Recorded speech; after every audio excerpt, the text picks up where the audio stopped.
And I think we exited over, I would say around 850,000. So once we paid off our investors, gross profit to us was around 400,000 on that piece of property. Okay. Fix any systems and processes that we have.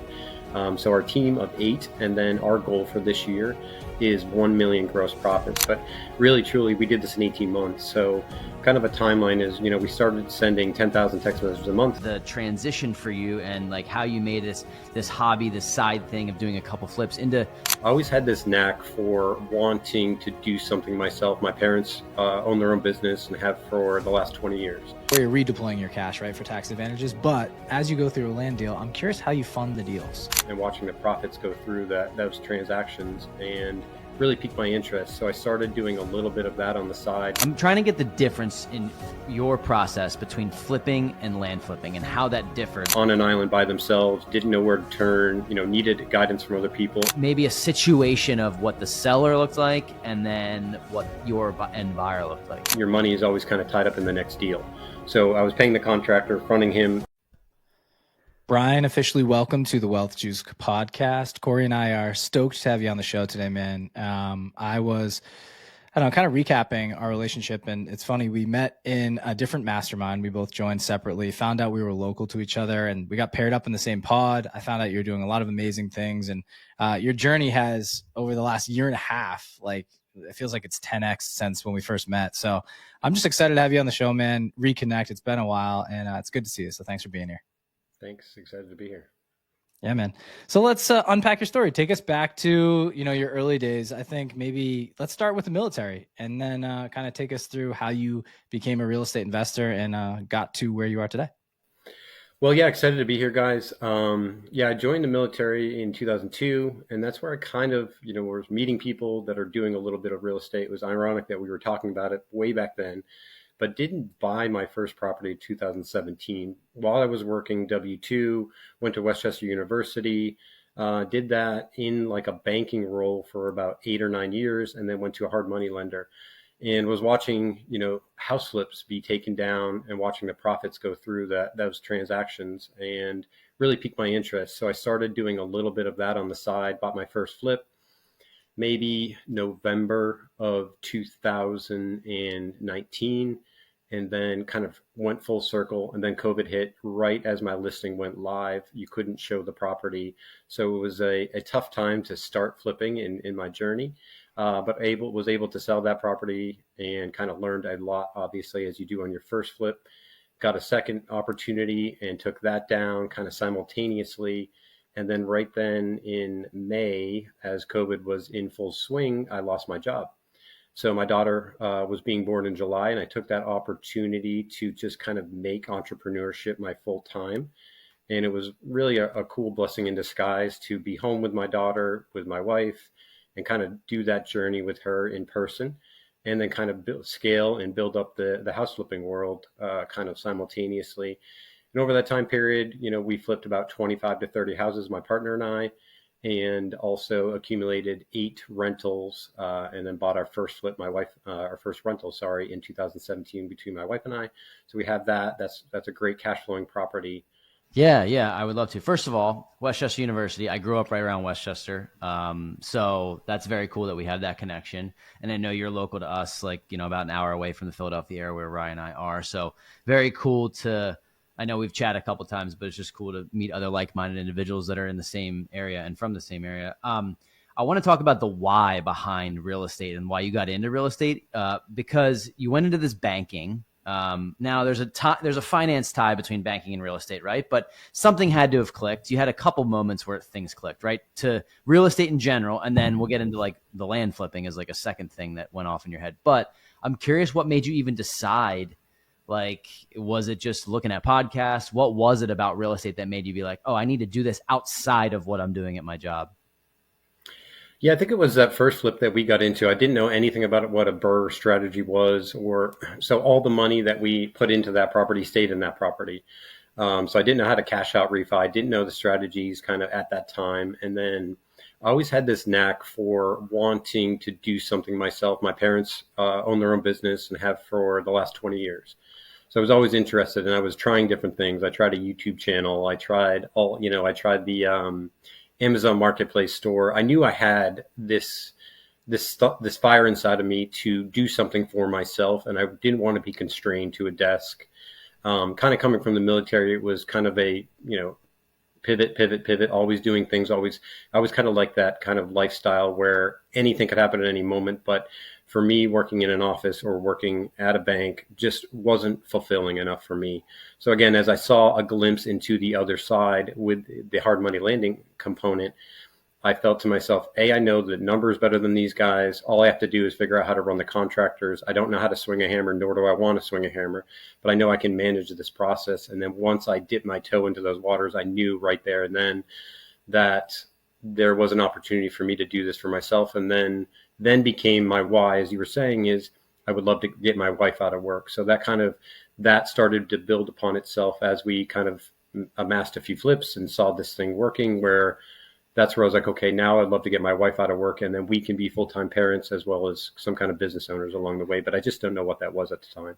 Yeah, and you mentioned you did a couple flips, but then you kind of nonchalantly said we did 25 to 30, and that's a lot. So I'm very curious on the transition for you and how you made this hobby, this side thing of doing a couple flips into, I don't care over what time period, dude. If you do 25 to 30 flips, you have a full churning business, right? So we'll get to the layer 2 of your business and the land flipping, but how did you focus, or what did you do? What levers did you pull to turn the couple flips into 25 to 30?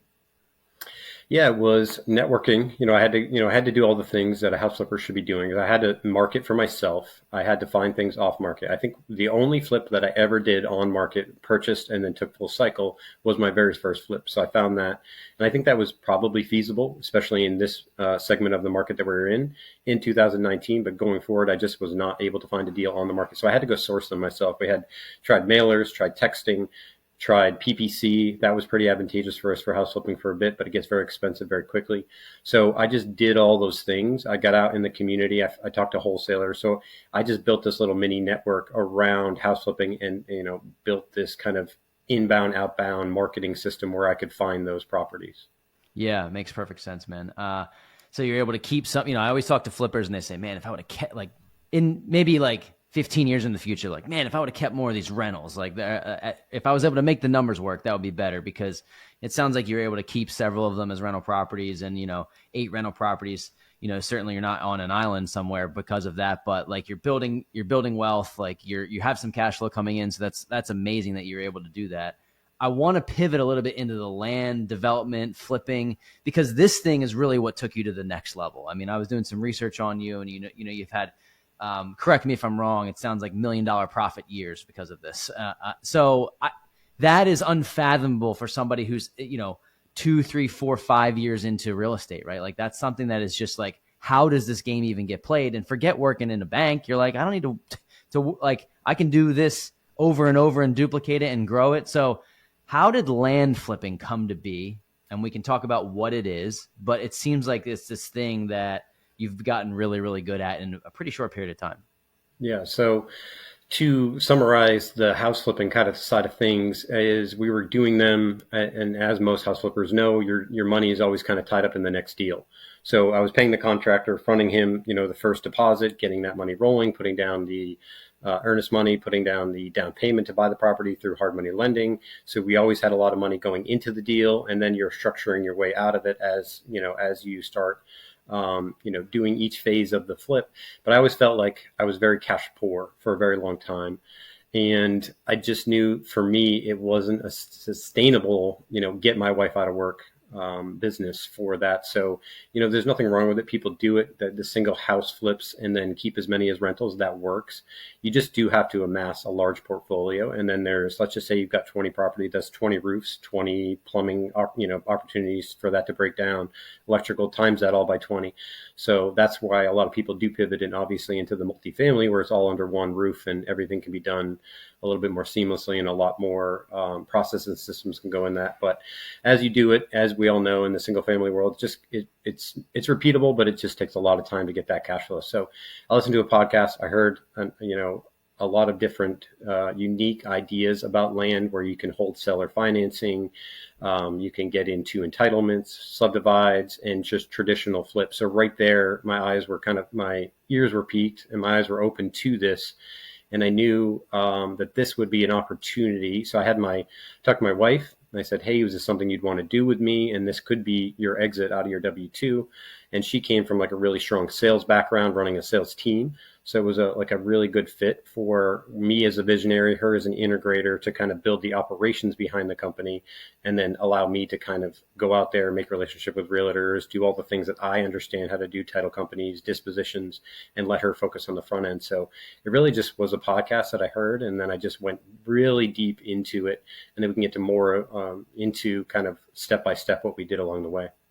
Was that first step hiring a coach? Was it like, because I imagine I'm trying to get the difference in your process between flipping and land flipping and how that differed, like, and what other buttons you needed to press. So was it hiring a coach and joining a mentorship to learn about it? Or did you already know enough from flipping houses to be like, okay, this is what I need to do to start the land flipping aspect? Well, that is a good point. Yeah, I did have the foundational outbound marketing expertise. I wouldn't say expertise, but I knew enough to be dangerous. But I knew that to start this and make this work, I needed to get into more networks in land flipping. So I immediately joined a small group that was already doing it. I knew another guy that was in our global mastermind that was doing it. So I kind of joined a mastermind to be around other like-minded people that were kind of doing the same things that I was doing, even in different asset classes, but still, on an island by themselves, didn't know where to turn, needed guidance from other people and hold me accountable. So I did join a group like that, but simultaneously we did hire a land coach right from day one.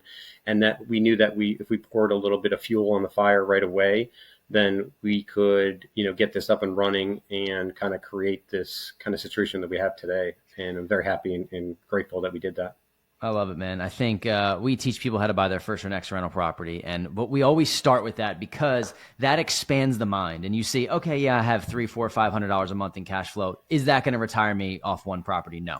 But I always tell the story about my property going up $100,000 in value. I made $100,000 profit in 3 years. And then you that kind of frames you in a different way. Like, okay, I can sell this property. I can play Monopoly. I can move up into larger strategies. Ryan and I realized quickly, hey, we had a goal of one property a year for 10 years. But as we started to meet people through networking, through starting our podcast, through social, that quickly became, hey, no, we're actually a piece of the puzzle in an 18 unit. We're a piece of the puzzle in a 43 unit. We can partner, we can general partner and get into larger projects. So I feel like that kind of plays into your mindset as you get in the game. You realize there's other ways to decipher between whether this is shiny object syndrome or if this is actually the next phase for me. So I want to get into a land flipping deal and just give me an example of what one would look like. You can talk about one of your own that you did, maybe one that went full cycle. Because if I'm listening to this podcast, it sounds great, but I don't really know like what the potential is with this. So talk to us about, maybe just pick a deal that you've done, maybe one of your early ones. Doesn't have to be a home run, but tell us about really anyone that you want and just talk to us about how it formulated and how it worked. Yeah, I can definitely do that. One thing I do want to pick up on what you said is we're still heavily invested in coaches today. We're doubling down on coaching. We have a large, goal each year to continue our education. I found that super important. This business, like every other business out there that people are starting, is changing. Same with house flipping, same with everything. Different strategies are relevant versus irrelevant, a year ago. So we really are super bullish on getting as much training as possible and staying ahead of that curve, because someday land flipping will be, saturated as wholesaling is. And we all know that. So if we can stay ahead of that curve, and also for us specifically, my wife and I, our kids are only young once. So we wanted to, get out of that W-2 as fast as possible. So we really knew that, if we did this on our own, we could figure it out. But we knew if we relied on other people, that was super important to us. And so that's why we did what we did initially, and we continue to do it today. So a land flipping deal in general, what does that look like? A typical margin on a land flip deal is about 25,000. That's a buy for 20, sell for 45, buy for 25, sell for 50. So it kind of in line with what a flip would be today, probably in margins today. But there also is a huge upside in land flipping. You could buy a property for 100 and sell it for 200. And the cool thing about land flipping versus a house, as some people may or may not know, is when you get into a flip on a piece of land, there really is due diligence, but it's not as as complex as flipping a house. You don't have the tenants, you don't have the toilets, you don't have the electrical, you don't have the roof. You don't have to kind of guesswork your way through it as you walk through a property, make those quick estimates, and then make an offer without really knowing what you're buying at the end of the day. And then when you start getting into that actual flip is when you start opening things up, and then can of worms start from there. But so on a traditional land flip, you get in, you make sure the site is, you can have the septic system by a perk test. You get in, you understand the lay of the land, the elevation, the wetlands, and there's a lot of mapping softwares out there that we use. And then the cool thing about flipping land compared to flipping a house is it can be anywhere in the country. We've been to one property and we flipped maybe 20 properties at this point. So we've only ever stepped foot on one of our properties, and the rest of the time we're relying on those third party, which are realtors, surveyors, perk test people, droners out there to kind of give us the full scope of what's going on in that property. How does the margin get created on land? Just because I'm wet behind the ears when I talk about this, Sure. and is it based on, similar to a wholesale deal where the owner needs to sell for X amount for whatever reason that may be? It depends on who's buying, and the buyer might say, yeah, I can pay the $25,000 margin because I'm going to build a multifamily project on this, and that's where the margin gets created. Because in my head, as I wouldn't say we're novice real estate investors anymore, but we certainly don't understand land flipping. I would think, well, land's kind of worth what it's worth, right? And that's clearly not true. There's margins in it all, and there's arbitrage for money to be made. So, like, give me an idea of how maybe a situation of what the seller looked like, and then what your end buyer looked like. Sure. Yeah. So we disposition 90% of our properties on the market. And the reason where we're able to pick up the margins is we find off-market properties. So we're sending a significant amount of texts a month and doing other cold calling in different marketing channels to find that kind of needle in the haystack. The motivations are not the same. You're not going to find somebody that needs to move out of the house due to a foreclosure or a leaky roof or a heating system that's not working in, winters, around the corner. So the motivations are typically, hey, I inherited this land. I'm sick of paying taxes on this land. So it's not a huge motivational piece. Or the biggest thing that we probably run into is I bought this land 15 years ago.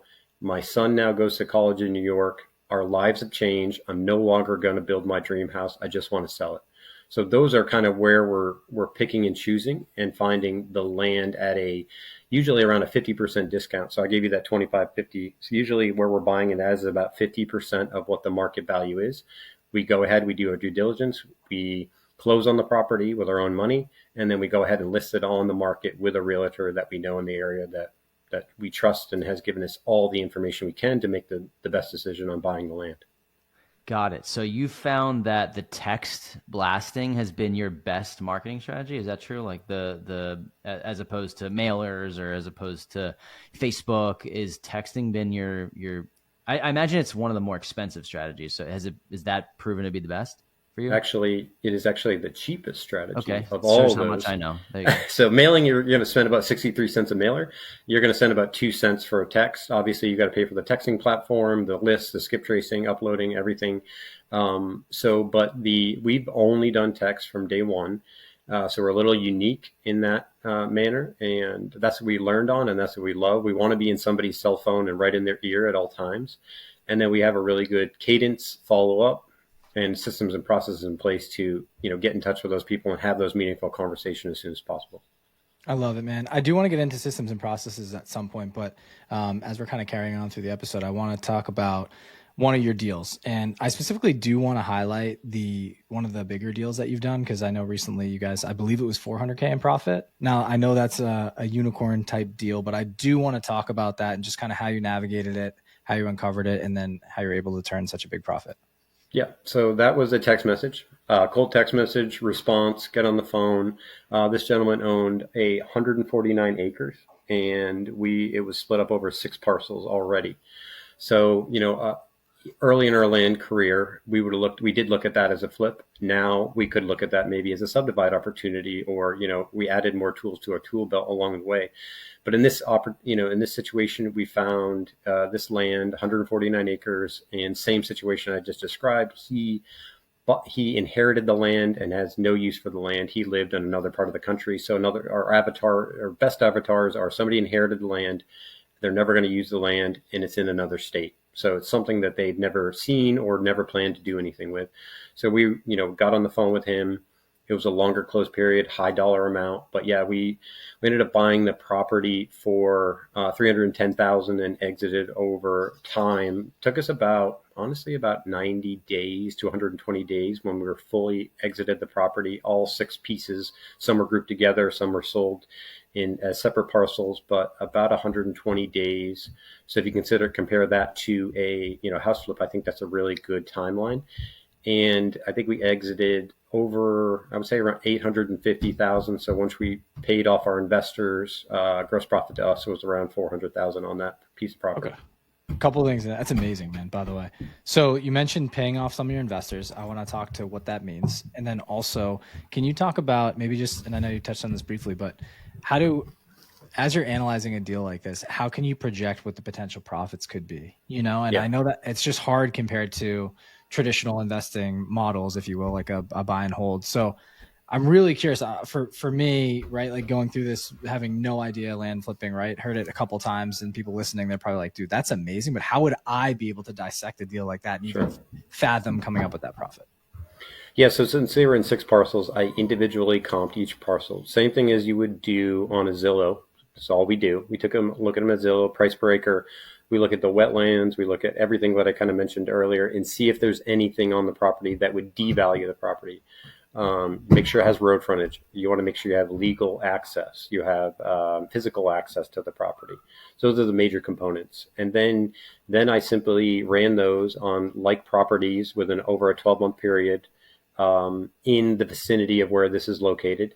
Came up with some numbers that were really good. And then I sourced about 3 local agents, interviewed all of them, came to one that I really liked. The agent that ended up working on this property used to actually sled down the hill of where these were located as a child. So he knew this area in and out. So I was super confident at that point. Had him walk the properties, and this is the only property that we'd ever seen in person. So I physically went to the property and then boots on the ground, talked through every nuance of the property that we could come up with, got super comfortable with it. And that was our process. It was honestly quite simple, but I took the extra step here just because it was so much involved and such a big deal early on in our life cycle to make sure that it is what it was. I want to talk about your commitment, Brian, to immersing yourself into this new business and the community around it and the people that are doing what you want to do. Brian and I talk about this all the time. Like, if you want to do something, it's never been easier in 2025, literally never been easier to find other people that are doing what you're doing and attach yourself to them. Now, that may be monetarily, you pay for something, or you provide value to them in exchange for their knowledge. I want to talk about the steps you took and why you felt it was so important to do this. And I asked this kind of like, because we talk about it so much, but you're seeing a pattern, right, of people that are successful that are like, hey, I want to learn this. I want to speed up my time horizon. I don't have to be a lone wolf. Like, talk to us about you diving in and what that looked like and why you felt it was so important for you to do that. Yeah. So if you're going to be good at something, you really got it, like I said, coaching right off the bat. And then I had to immerse myself with other people that are doing land flipping. It really just takes so much effort and drive to get good at something, like, that 10,000 hour rule that people talk about. But we just immersed ourselves deeply in this. We knew that if we were going to be successful in this, and this was going to be this exit, this big why that we were working towards, that everything that we had to do for this business had to be an educated decision. And rather than guess our way through it, and I still to this day listen to podcasts every day. I still immerse myself in different strategies, opportunities that are in land, and then surround myself with other land investors and have them help me comp properties and vice versa, especially when it gets into the subdivide realm where you're looking at a totally new, same asset class, but a totally new structure and how to exit a deal. So I don't know if that answers your question well enough, but for me, it was just, I'm totally immersed in this. I think land, it doesn't feel like a job to me. I wake up early in the morning, knock out everything in the business, and then I get to spend some really cool time with my family. But that's all we eat and breathe and sleep, land. And I'm really fortunate to have my wife in the business with me. So I think that gives us a competitive advantage to other people in land that are doing this by themselves or even have a partner. where my wife and I can lay in bed and talk about a strategy or something that we're thinking that's happening in the business. So I think we're a little bit unique in that way too. I look at all of this, Brian, as opportunity cost. That's all it is. So it's like, it's the opportunity cost of you not spending the $5,000, $10,000, $15,000 to join a mastermind, to join a coaching community where you could potentially make a $50,000, $75,000, or $100,000 mistake. And that's really what Ryan and I try to talk about. As I can't even tell you the amount of mistakes I made in the beginning. Luckily, I didn't make too many that made me say, oh, I hate real estate, but I made a lot. I mean, I bought a property. I didn't even know I didn't even know that you had to like repair things. Like I didn't even know. I thought you just buy the property and it works. And I was spending $1,000 here, $2,000, $7,000. And if I would have known that stuff at the beginning, I could have batched some of this work together. And even just something that simple that the three of us are like, okay, like how did you not know that? I didn't know. So having a mentor, having somebody literally walk me through that, I feel like can break you through to the next level. What I want to ask you now is about what your business looks like today. Talk to us about, share whatever numbers you'd like. I'm very curious to know, like, people are listening to this like, wow, get all my work done in the morning and hang out with my family in the afternoon. Like, that sounds pretty good. Maybe I'll look into this land flipping or whatever, double down on the flipping or the real estate, whatever it may be, the alternative investments to get you to a stage where you can actually do that. So talk to us about what your business looks like, what you're doing, maybe numbers wise, and what your goals are. I want to know where you want to go in the next few years. Yeah, maybe a quick timeline too of how our business has evolved would be helpful, because I know a lot of people may be listening to this and saying, well, I can't imagine getting to where he's at, but really, truly, we did this in 18 months. So kind of a timeline is, we started sending 10,000 text messages a month. In the first 2 months, we realized that, hey, we can handle more. So then we hired a texter right off the bat. So that was our first hire. We jumped to 20,000 text messages. And then our team started to grow and evolve, where my wife was working her W-2 on the phones, and we realized we needed somebody to kind of bridge that gap. So we hired what's called a lead manager in this space and kind of get those first calls out of the way, more of an informational call. So those were our first 2 hires. And then we kind of had a couple of turnovers and did a few different things within the business, and hired a second lead manager. Now we built a cold calling team. So our team sits today at a team of 8. So we have a data person that manages all our data on the front end. We have 2 lead managers in the middle, kind of setting up and actually closing a lot more of the deals than we anticipated. So that's going excellent. My wife gets on the high dollar ticket item calls and really closes out the big deals.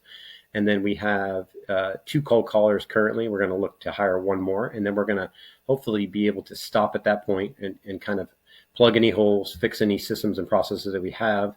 So our team of 8, and then our goal for this year is 1 million gross profit. So gross profit defined in land is that is less all your realtor expenses and investor expenses. So everything that you take home wire to wire after the deal, and everything minus that is going to be your operating costs. And then after that, we'll hopefully land at a nice 6-figure net operating income for the business this year.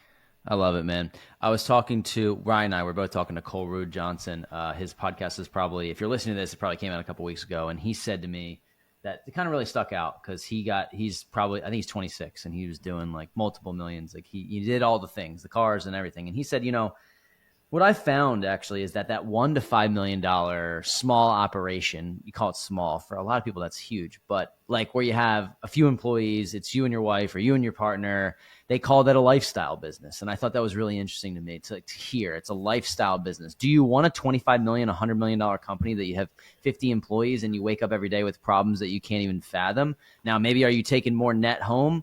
Potentially, but maybe you have so many more problems that you're working 100 hours a week. So I love this $1 million to $5 million, like Ryan and I are candidly trying to get there. We have a 6-figure business, it's growing. And I'm thinking like, where do we want to land so that I can give ourselves this opportunity to get there and be like, hey, this is what we asked for. Like, this is where we want to be. So talk to us about like having a small operation and and do you pride yourself in that? Or, I don't know if you've thought about some of the questions that I just brought up, like how big do you really need to be to like make your life what you want it to look like? Have you went down that road philosophically, I guess? Yeah.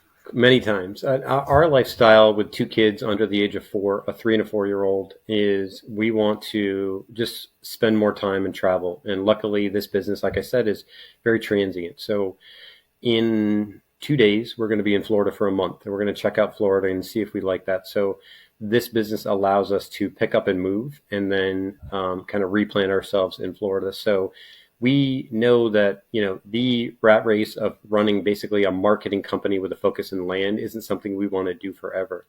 The cool thing that land has afforded us is now, we pay such high capital gains, and when we flip a property, that we can invest those into syndications, and that can be a passive pass flow income generating stream for us. So we're fortunate to be able to take those profits and put those into a syndication, and then build up the cash flow from that, as well as, get into larger scale deals, like I was saying, and maybe do less of the 25 to 50 flips a year kind of situation. So then we can start marketing to those bigger ticket items and really kind of take a step back, take a breath every once in a while, because it is a tough business. It's a grind for sure. Sending that many text messages, dealing with that many leads, running a team of 8 is not easy. But we've got a good balance right now. And then, like I said, we want to just kind of plateau for a while, see what's working, see what's not working, and then kind of understand what the next scaling process will be. I love it, man. I have one last question for you. And you teased it a couple of times, but you mentioned having investors. And I know the term syndication came up a bunch of times here, and like that's for where you're redeploying your cash, right, for tax advantages. But as you go through a land deal, I'm curious how you fund the deals. Are you bringing and pooling investors in to help fund, like for example, the deal that you had the $400,000 profit? Did you pool other cash and investors in with you, and then you mentioned paying them out? How did it work logistically? Logistically, on that deal specifically, we cashed out our 401k, and as long as you can get that money, don't quote me, and I'm not a CPA on this, but we got our money back in within 60 days. So again, we're really fortunate to be able to do that on this deal specifically. So we pulled out half of the purchase price out of our own retirement fund, and then was able to put that back in without any tax implications. So really cool there. And then we used my parents on the remainder of the deal. So in situations like that, where the deal is quite large, we'll go 50-50 or 100% finance with an outside investor, and then present them with some terms. They can either go mortgage, promissory note. They can, tie up the property with a lien in that case. So we're open to different opportunities where people can put their money in. The cool thing about land, typically we ran 63 median days on market last year across our entire 12 months of last year. So that turnover can be pretty cool for other investors. And if they choose to do that multiple times throughout the year, their annualized returns are really nice. So you get, we use other outside investors for sure on that. And then a lot of times we use our own money. We've got a HELOC on the house that we use that's only running about 8.5% interest. So that's a really cool investment vehicle that we have just because we're a little bit older and had that equity in our home already. Love it, man. So we're at this point where it's funny when you ask the second level questions. People have so many, like millionaires and business owners and people, the savvy, right? There's always lines of credit and ways to leverage other people's cash. And it's so interesting. And I think that's the way to really scale and build here. I guess the last real thing that I have for you is once again, kind of based on someone new listening to this episode, right? And I know there's the education piece. I know you guys have the coaching platform, which I want to get into, but like someone listening today, is there a platform or an app or something that they can go use and just maybe like a 3-4 step process to get into the game of land flipping, right? I know people can go on Zillow, they can look up, get access to the MLS. Some people use PropStream. Curious, first couple steps, if someone was interested, what should they take in terms of action? I think the first couple of steps is going to be education yourself. And there's a ton of free education out there. So you can immerse yourself in the YouTube University. You can immerse yourself in podcasts. There's our land coach, Justin P. Shea, is the Ground Game podcast. Excellent podcast to start with. These guys have been in the business, and it's kind of ironic to say that they're veterans in the business in 3 or 4 years.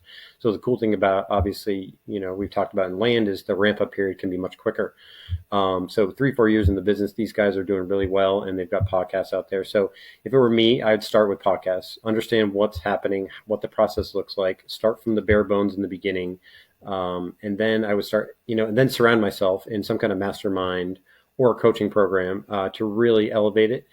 But right off the bat, if money was tight and I needed to start somewhere and I had a W-2, I would, immerse myself in YouTube, learn the ins and outs and the beginning stages of it, and then I would probably send mailers. Mailers are a little bit more expensive to get started from a marketing standpoint, but if you're working a W-2, you can send those mailers out and wait for those calls to come back in, where texting is going to be very time consuming in the beginning because you really want to be able to answer those texts and get back to them quite quickly.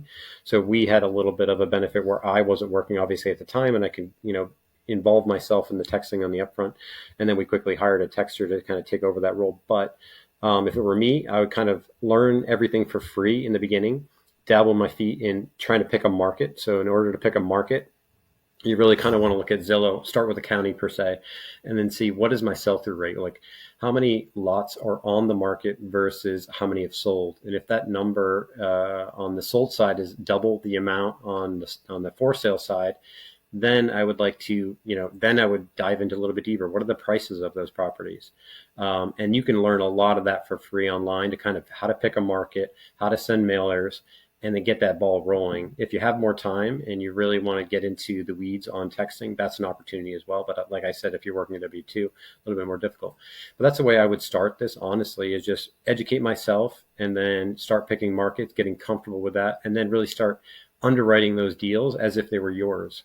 And try to, once those letters start coming back or signed contracts, a lot of people send blind offers, then you want to learn how to underwrite those deals and then hitch your wagon right to a really good real estate agent in that market and then allow them to kind of drive that, teach you along the way. But that if it were me starting out again and I didn't have the funds to like jump right into a coach, that's the way I would start.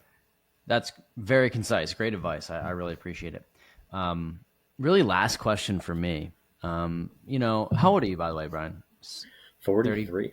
43. Okay. I was going to say late 30s. So I want to know about your 18-year-old self and those thoughts. You went into the military, you got into banking. You honestly, like anybody outside looking in, like you've seen success in really anything that you touched. I'm not suggesting that you didn't make mistakes, but I'm just saying like you're able to scale a flipping business to 20, 30 properties. Like that's successful. You got into land, success pretty quick. So maybe you didn't know that was going to happen at 18. Maybe you didn't know that you were going to be able to do these types of things. But if you were to go back to your 18-year-old self, I'm curious about what you would tell him. And I always like to caveat, like my 18-year-old self, I don't know if he would listen, but that's besides the point in this question. Let's say he would listen. What would you tell him? Yeah, that was the first thing I was going to say is I don't think he would listen. He would think he would know everything there is to know already. And he would think he has a path that's probably better than the 43-year-old self telling him the advice. But what I tell myself is, immerse myself with more like-minded people. I mean, probably when I was 18, I was doing the things that an 18-year-old does, but I've seen some super impressive 20, 21-year-olds just getting out of college that already have that entrepreneurial spirit and have that have surrounded themselves in masterminds and are already buying I know a guy that just bought a 10 unit. He's 21 years old and he's crushing it because he put himself in that room and he surrounded himself with those people. So that would be my probably biggest piece of advice to myself would be get in the rooms, get around those people and just start educating yourself. And also to kind of not take the original journey that your parents took or, everybody else in their lives are taking at that time, kind of look outside the box and maybe go to college, maybe experience that, but know there's going to be more to the traditional W-2 lifestyle than just working till you're 65 and working towards that retirement piece where I just think there's a lot more out there for people and you can do them simultaneously until you're ready to break free. But that would be my advice for sure. Brian, I think people have different skill sets and ability to learn and put into action. And that's what I've noticed about just being in business for a little bit, maybe 7-8 years. I used to think the older you are, the more you know. The older you are, if you're 65, you've seen all these things and you understand the game. But then I meet 25-year-olds, like you said, who are doing, $10 million a year, $5 million a year, or flipping X amount of homes. And then I think like it's all about, one, there's luck involved, but two, there's about learning to action, like that speed in between the learning to the action. And I find that I've been mentored by people that are younger than me in different areas. Like Ryan, I met somebody who did business funding the other day, and he does $100,000 a month on a bad month. And I was like, wow, like that's pretty crazy. And he's like 28. And I was just like, so I feel like a lot of people have to remove the age from your thought process. Like it doesn't really matter what age you are. It's kind of a combination of those things I mentioned. And I don't really have a question, but what you said there kind of made me think that if I were to go back, I would say, don't just look for people that are 10 years ahead of your senior because they're older. Like, look for somebody who's been doing what you're doing, regardless if they're older than you or look like they have the authority. It's kind of more than meets the eye. And go ahead, Brad. So parlaying right off this court, like it's probably stemming off the conversation we had with Colerude Johnson. I think he's 27, but he's been in business since he was 19, and he's been surrounded with Brandon Turners of the world, Ryan Pinedas of the world, and the other guys that have built these crazy systems and businesses that have scaled to massive levels. He's been pulled up to their level. And also his age and his life age is 27. His business age is not. He's been in business for 9 years, right? So like that's so much longer than other people. Brian, I looked up some of your coaches in the ground game, and Clay and Justin, these guys are young. They're in their 20s, like maybe late 20s, early 30s. And so it's just funny how I do appreciate you bringing that up, because I think a lot of people, this world is so different now with the internet and digital resumes and people doing things. Now, some of it you have to weed out, right? Because there's people that are renting these cars on Instagram and making it look flashy and selling you a course or whatever. But when you really peel back the layers and vet out some people are really churning and doing that amount of money in a month. You're like, oh my God, this is crazy. And so to learn from those people and not shut them out right off the bat, I think is helpful. Now, there's obviously a long conversation to be had about how to vet these types of people, right? And who's out there, who's in it for themselves, who's in it for you. So I think that's due diligence. We can talk for another hour on that, but I do appreciate you bringing it up, because a lot of times we've been taught to follow the gray-haired guys and gals as we've gone through this thing, and just sometimes they're not as seasoned as you would think. So I don't know if you have any thoughts on that, but no, I do. And I think another component of all of that is going back to who you immerse yourself with, but a lot of times what you immerse yourself in. So for instance, I just started back in jiu-jitsu about 2 months ago. Now my entire algorithm is, different positions, different things. So if I immerse myself in those things that are going to move the needle for me, I'm going to see more of that. I'm going to learn more of that. I'm going to talk to more people about that. And then I'm going to be around those people more.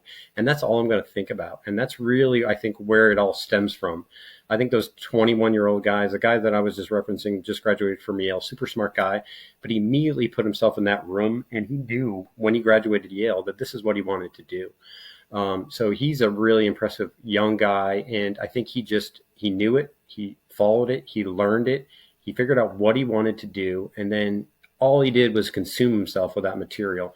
And I think that's the difference nowadays, like you were saying, in 2025 is everything so readily available to you. So if you get something that sparks your interest, like it did for me in land, I knew there was something else here that I could do, that I could scale pretty quickly. And I just immersed myself in it. And I think that any age, I think if you do that, and I think it's actually a detriment if you're too old, because you're too set in your ways, you're too secure, you don't want to lose the money that you've built over time. So I think starting at a young age and just surrounding yourself with those people and immersing yourself in that content will really pay off very well, and then create that drive that you were talking about, Corey.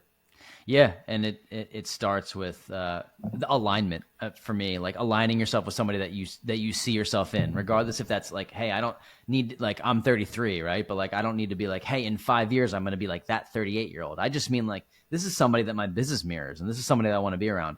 I do discovery calls all week long about people coming into our community, and I had one last week with I won't say her name, right? But she was 43. She's divorced twice, 2 kids. And I had a great conversation with her, but I said, if you see yourself in Ryan and I, which maybe I'd find it hard to do, but in terms of the business, you potentially could. But there's also groups out there that focus on like the Invest Her podcast, right? Or like, and again, we have females, males in our community. It doesn't matter, but I'm just saying, like, find somebody that you're like, wow, this person, like it's relatable. Like this person relates to me in X amount of ways. And I think that if I was starting out, I would try to find the person that I looked up to in the sense of like, I could see myself like this person. I only brought up that story because I was like, just be transparent and don't try to be somebody that you're not and fit a square peg into a round hole and try to force somebody to be like, hey, you got to join our community. I'm like, there might be somebody that can help you better than us. But if you find alignment in what we do and you can see yourself doing what we do, then maybe it's a great fit and you should take that plunge. So I think that I like talking about some of this like stuff about what I would say to my younger self. And I just find it fascinating. But that's all the questions I had, Ryan. I don't know if you had any more, but Brian, this is a great conversation. If people want to learn more about you, they want to learn about your potential. I know you're going to start doing some coaching. What's the best way for people to get in touch with you? Yeah, so the name of our business is Patriot Plots, and you can find that right on Instagram. So we have that name on Instagram. And then Katie at Patriot Plots is my wife, Katie. And then I'm Brian, Brian, at patriotplots.com. Those are email address, so you can reach out to us for any kind of guidance, coaching, jump on a call, learn more about it. If you want to get into the weeds of what land flipping is on a deeper level, totally willing to jump on a call and just kind of talk through it. DM us, hit us up. And I'd love to chat about it. It's something we're super passionate about. It's changed our lives for the better. And hopefully generationally, it's going to change our kids' lives. I'm sure it will, man. I have no doubt. I'm just glad that you're, like I say this, like you're stuck in our network now, whether you like it or not, and you're local, which is great. So we appreciate you coming on, sharing your story. I think it's inspiring. And, just not too many years ago, you were a banker, you changed the game, you went into flipping, now you're in land flipping. And like all before you know it, you had this whole, you transform your life. And I think that's what people listen to these podcasts to find out. So thanks for joining. And I can't wait to stay in touch. Thank you, guys.